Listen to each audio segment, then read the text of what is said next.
All mighty here. तो आज हम बात करेंगे डांसो शिमोरा का इविलनेस के बारे में। अब ये बंदा थ्रू आउट द सीरीज बहुत हरामी रहा है। नारुतो में होता है ना, सब में एक बैलेंस सा होता है, यिन यांग, गुड इविल। अब ये साला पूरा ही मन का काला था। हरामी ने एक काम अच्छा नहीं किया और जब देखो तो मुंह उठा के होकागे बनने आ जाता था। हम इस वीडियो को क्रोनोलॉजिकल ऑर्डर में रखेंगे, मतलब टाइम के हिसाब से जो सबसे पहले हुआ, फिर उसके बाद, फिर उसके बाद। तो चलो फिर स्टार्ट करते हैं। Almighty push!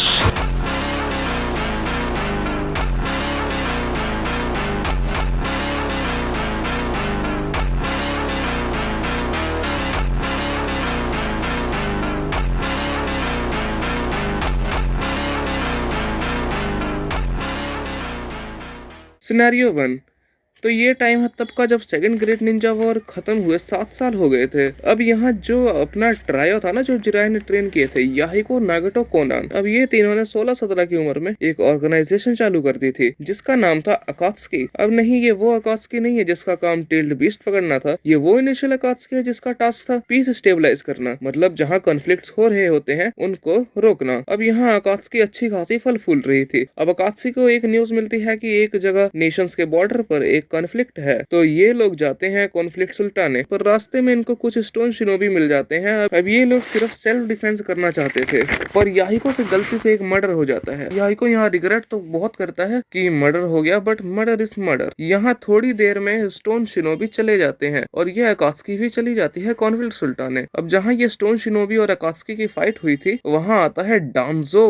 अब हमें पता चलता है कि ये स्टोन शिनोबी है ही नहीं, ये सारे थे डांजो के बंदे हैं। डांजो कहता है गेट अप बॉयज, सारे जने उठते हैं। ये लोग अकात्सुकी को रोक तो नहीं पाते। अब डांजो की फटी पड़ी होती है कि जिस हिसाब से अकात्सुकी फैल रही है, तो अगर इन्होंने हांजो से हाथ मिला लिया, अब हांजो रेन विलेज का लीडर था, हाँ, तो अब डांजो की जिस हिसाब से फट रही थी कि अगर इन्होंने हांजो से हाथ मिला लिया तो लीफ के ऊपर बहुत बड़ा डेंजर है। इसलिए अपना एजेंडे के लिए ये जो बंदे साथ लाया था उसमें से 5-10 की फेक डेड बॉडीज बनाता है और हांजो के पास जाता है और कहता है कि ये तुम्हारे यहाँ के 3 बालक बड़ी पीस पीस की बात करते हैं ना, इन्होंने हमारे लीफ के 10 बंदे निपटा दिए। हांजो कहता है ठीक है, करते हैं कुछ। डांसो वापस चला गया। हांजो ने अकात्सुकी को एक लेटर लिखा, कहता कि अगले दिन हम मिलेंगे। अब अकात्सुकी ने ये लेटर मिसलीड कर दिया, उनको लगा कि हांजो मदद करने बुला रहा है। अकात्सुकी कहते हैं कि ठीक है भाई, मिल लेंगे। थोड़ी देर बाद अकात्सुकी को पता चलता है कि एक जगह लड़ाई हो चुकी है, वहाँ कोनान अकेले चली जाती है। वो कुछ डेड बॉडीज चेक करती है, तो इतने में वो एक बॉडी चेक करती ही है,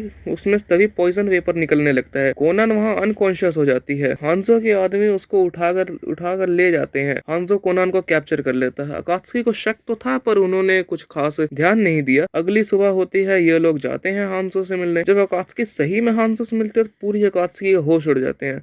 कोनान कैप्चर हुई पड़ी है। हांजो कहता है हु इज द लीडर, याही को आंसर करता है yes I am the leader. हांजो कहता है ओके, तुम्हारे पास 2 ऑप्शन है, या तो तुम खुद सुइसाइड कर लो या फिर कोनान को हमारे हवाले कर दो, वो मर जाएगी। याहिको और नागेटो आपस में बात करते हैं, इतने में याहिको ने खुद से सुसाइड कर लिया। याहिको ने जाते जाते कहा कि कोनान का जीना ज्यादा जरूरी है। ये सब देखकर नागेटो का दिमाग हो जाता है खराब, रिनेगान को फुल पोटेंशियल पर एक्टिवेट कर देता है और वहीं हांजो की खड़े खड़े।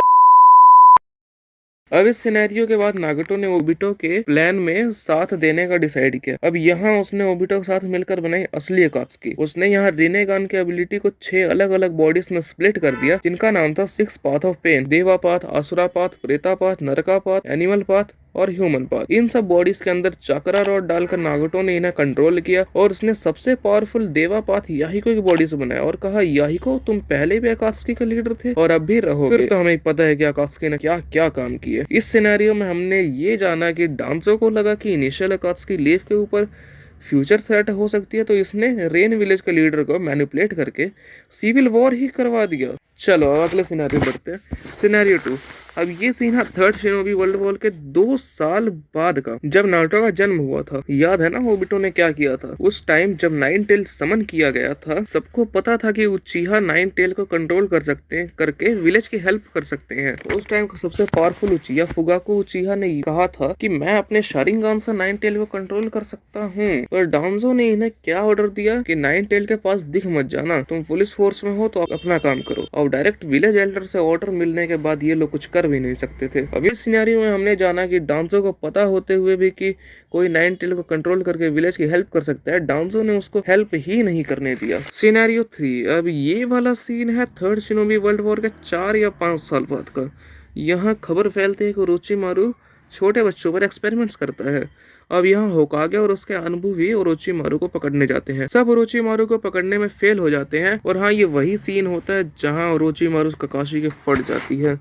अब तुम लोग पूछोगे कि इसमें डांजो का क्या रोल है, तो डांजो का रोल ये है कि उसको सब कुछ पता था ओरोचिमारू के बारे में, और इतना ही नहीं, उसने ओरोचिमारू का इन सब चीजों में साथ भी दिया था।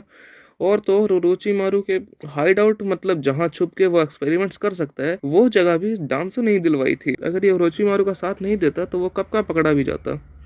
अब इस सीन में हमने ये जाना कि डांजो को एक क्रिमिनल के बारे में पता होते हुए भी उसका साथ दिया। सिनेरियो 4, अब इस सिनेरियो में मेनली हम उचिहा मैसेकर के बारे में बात करेंगे, जिसके बारे में मैंने पिछले वीडियो में ही बात कर ली थी। मोटा मोटा ये हिसाब लगा लो कि इटाची को सबसे ज्यादा मैनिपुलेट इसी ने किया था उचिहा मैसेकर करने के लिए। थर्ड होकागे तो उचिहा क्लैन से पीसफुल एग्रीमेंट करने में अनसक्सेसफुल रहा। इटाची अपने क्लैन से ज्यादा विलेज के लिए लॉयल था। अब डांजो ने इटाची की इसी स्पेशलिटी का फायदा उठाया और डांजो ने इटाची को क्लैन मैसेकर के लिए मैनिपुलेट किया। अब इस केस में अकेले डांजो की भी गलती नहीं थी, इसमें सारे एल्डर्स ने मिलकर ये डिसीजन लिया था। अब ये सिर्फ इतनी ही चीजें नहीं है डांजो की इविलनेस के बारे में, 2-4 और चीजें हैं। जैसे पेन आर्क की ही बात करें तो जब पेन ने अपने 6 के 6 पाथ को लेकर विलेज पर अटैक किया और नारुतो सेज मोड की ट्रेनिंग में गया हुआ, तब एक टोड विलेज में ही रह रहा था। उसका काम था कि जब जरूरत पड़े तो वो जाकर नारुतो को वापस बुला सके। अब जब जरूरत पड़ी तो सुनाडे ने इसको ऑर्डर दिया कि नारुतो को अब समन करने का टाइम आ गया है। ये टोड जा ही रहा होता है नारुतो को बुलाने, तो पता नहीं डांसो क्या चुल्लू मची, इसने उस टोड को ही मार दिया ताकि नारुतो को ना समन किया जा सके। और इसके बाद जब सुनाडे अनकॉन्शियस पड़ी होती है तो अनऑथोराइज तरीके से खुद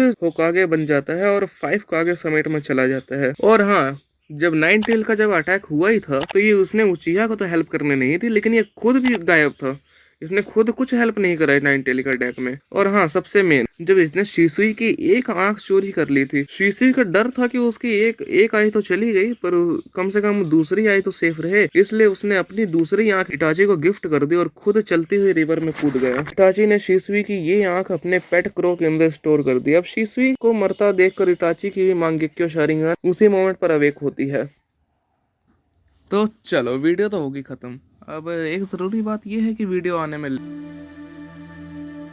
Sasuke, hmm? So, it has come to this. Sir, your response?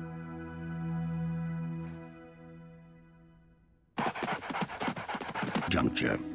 I want to avoid any mishaps that could worsen our circumstances. Increase the number of troops.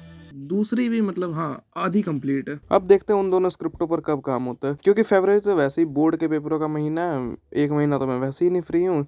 बस एक बार अगर पेपर खत्म हो जाए ना, फिर उसके बाद मैं रेल बना दूंगा वीडियोस की। चलो, तुम ये वाली वीडियो एंजॉय करो और मैं चला।